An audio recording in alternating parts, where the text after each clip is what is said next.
Қайырлы күн оқушылар, бүгінгі сабағымыз жаратылыстану 4-ші сынып, дыбысты бәсеңдетуге бола ма? Бүгінгі сабақта дыбыс қаттылығына кедергінің әсерін білетін боласын. Балалар, суретке қарап, бөлмелерді сипаттайық. Бірінші суретте не көріп тұрсыздар? Дұрыс айтасыздар, бос бөлме. Ал екінші суретте нені көріп тұрсыздар? Дұрыс айтасыздар, жиһаздар, неше түрлі суреттер, үстел, жапқыш, кілем, диван. Осылардың барлығы екінші бөлмеде орналасқан. Жақсы балалар, бөлменің қайсысында дыбыс жаңғырады? Дұрыс айтасыздар, бірінші бөлмеде дыбыс жаңғырады. Ал балалар, қай бөлмеде дыбыс құлаққа жағымды естіледі? Дұрыс айтасыздар, екінші бөлмеде. Енді балалар, осы екі бөлменің айырмашылығын бүгінгі сабақта толығымен өтетін боламыз. Дыбыс толқындарының тағы бір қасиеті жұтылу.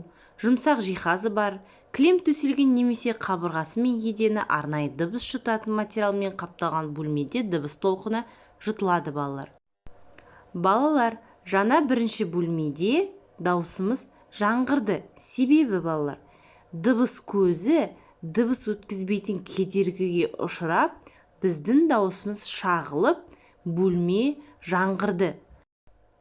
Ал екінші бөлмеде балалар, біздің дыбыс көзіміз кедергіге ұшыраған мезетте жұтылып, сондықтан балалар, сол бөлмеде дауысымыз жағымды естіліп тұр балалар. Түсіндіңіздер ме? Ал балалар, дыбыстың шағылуы мен жұтылуын тағы да қайда пайдалануға болады? Тағы қандай мысал келтіре аласыздар? Мысалы, концерт залдары, дәрігерлік аппараттар, балық аулауға арналған эхолот және де аудио жазба үшін. Дыбыстың қасиеттері қолданылады.